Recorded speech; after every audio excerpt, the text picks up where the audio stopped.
Y con este inicio de semana, con este inicio de mes de febrero, vamos a estar viendo la cuarta entrevista a una catedrática gallega. Esta señora, esta gallega, es la que se encarga de llevar esta cátedra gallega en La Habana. Yo no sabía que existía si no lo hubiera ido a visitar antes de emigrar aquí a España, a Galicia. Pero bueno, ya estoy aquí, ya estoy aprendiendo dentro de Galicia y me encantó esta entrevista porque hace ver la vida desde sus ojos, desde su punto de vista, cómo lleva la vida, explica un poquito la vida en La Habana, enseña los edificios allá antiguos, los que se hicieron en aquella época y el transporte de La Habana también, que es muy diferente al resto del mundo, y ese edificio gallego en el que bailé, en que tomé clases de baile también, y me encantó, mucha nostalgia que tuve con esta entrevista. No te la puedes perder.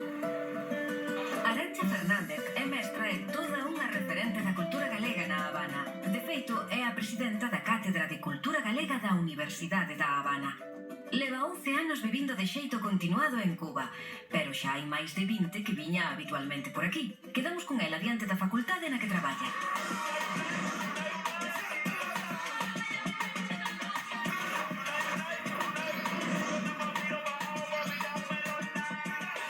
Moi bons días, Arantxa. Hola, Perico, que tal?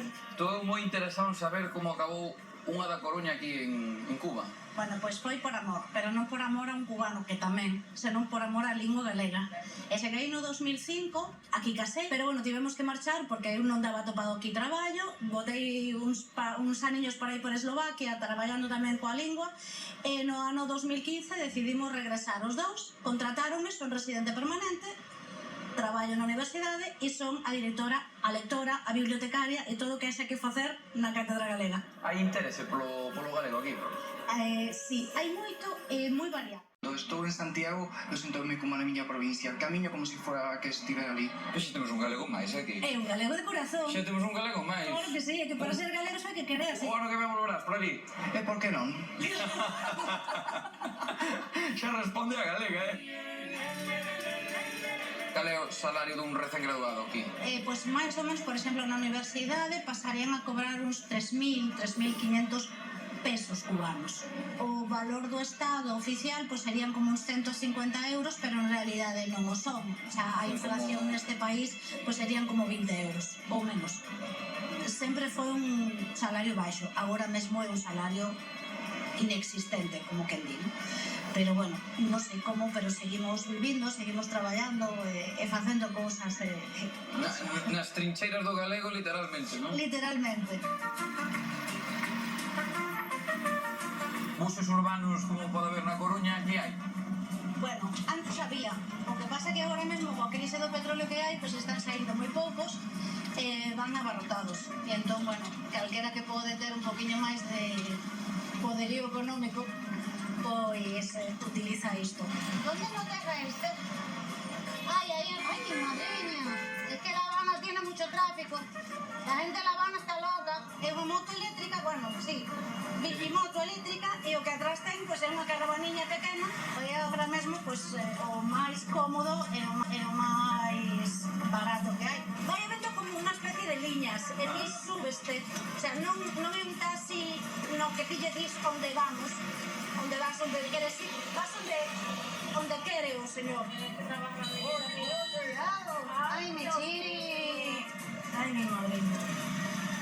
Iso é o que lle chamamos un almendrón, que son os carros antigos, pero non están preparados para o turismo, sino son os que usamos os tradicionais aquí. La Habana es una ciudad que no tiene freno.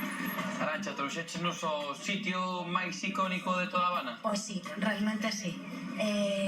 Prado é a modernidade de Cuba, a época máis esplendorosa, eu creo que de La Habana, que é o século XIX, sobre todo o século XX, a primeira parte do século XX. E aquí temos o Capitolio. O Capitolio. Este, digamos que é o símbolo dos americanos, da parte da invasión ou da neocolonia dos estadounidenses en Cuba. Por suposto, o símbolo máis emblemático deles é o seu Capitolio, e aquí reproduciuse.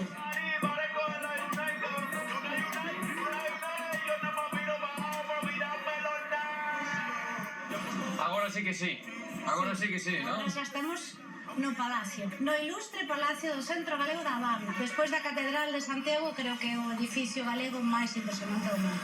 Actualmente é unha especie de compendio cultural. Está o Centro Galego, está o Gran Teatro, está o Ballet Nacional de Cuba e todo se chama Ilustre Palacio do Centro Galego da Habana. Aquí fixeron a Real Academia Galega, con Curros Enríquez, Fontenla e outros moitos. E o himno galego Tamén se tocou aí nese palacio. tamén naceu Nese aquí. teatro, efectivamente. É dicir, isto é historia viva, non? Isto é a nosa capital histórica. Claro. A identidade galega naceu na Habana. Claro. Como logo se continuou en Argentina, en Buenos Aires. Durante a pandemia, isto pechouse durante 2 anos. Cando se abriu, pois descubriuse que tiña unha invasión do bicho este que come a madeira, da tousa. Pero claro, o outro problema é que non hai diñeiro para arranxar, non hai material, é moi difícil de encontrar material e ás veces é como, bueno, coidar disto cando hai que dar de comer a outra xente, pois Hai que priorizar. cosas hai que priorizar. Entón, claro, isto é o noso palacio, a nosa catedral e a nosa historia. Pero realmente, Mira, pois, dá moita pena velo así. claro que dá pena e dá dor. Isto é galego tamén, pero bueno, aquí estaremos ata que o barco afunda. O salón que acabamos de percorrer é o que está aquí xusto abaixo. Exactamente, esa é a Habana completa. Con vistas absolutamente privilexiadas da cidade. Estivemos finos os galegos aquí, Home, ademais é que fomos os primeiros casi en construir, porque todos os demais foron un pouco despois. Estamos na Rúa Obispora, non? Sí, esta sería a rúa tradicional dos mercados, un lugar onde paseaban os cubanos e onde había moitísimo mercado, moitísimas tendas, moitísimos bares, de todo. E esta é unha rúa que para mí a min gustame moito, porque moitos destes lugares foron tendas galegas. Cando ti chegaches, había máis música pola rúa. Había máis música. Eu cheguei tamén nun cambio. Estábanse acabando os apagóns controlados e empezábase sobre todo a arranxar esta rúa, a poñela bonita, a que houbera máis comercios, e máis iluminación. E, bueno, evidentemente tamén tiña 20 anos menos, Claro. e eso notábase. Nota, ti, a rúa tamén o nota, A rúa tamén o nota. Isto non estaba así hai 20 anos.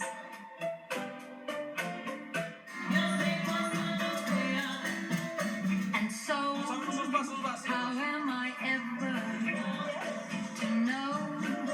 You always tell me. Pero que fácil, Rocío.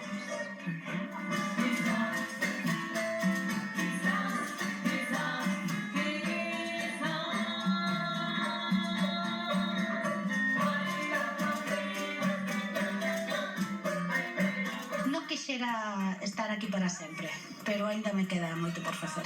E botas de menos a Coruña. Cada vez máis. Cada vez máis. Sí, boto en falta pasear polas rúas. Tamén é certo que boto en falta as persoas. Teño sobrinhos, teño xa sobrinho netos. Boto de menos a min, ali. Claro. Pero mentras poida seguir estando aquí, vou quedar. Bueno, pois un aperto aos irmãos e sobre todo aos meus sobrinhos, que son unha chea deles, e nada, volverei se podo ver que ven. Pois despedimos aí da chispa de sobrinhos que ten a Arancha. Chao, chao.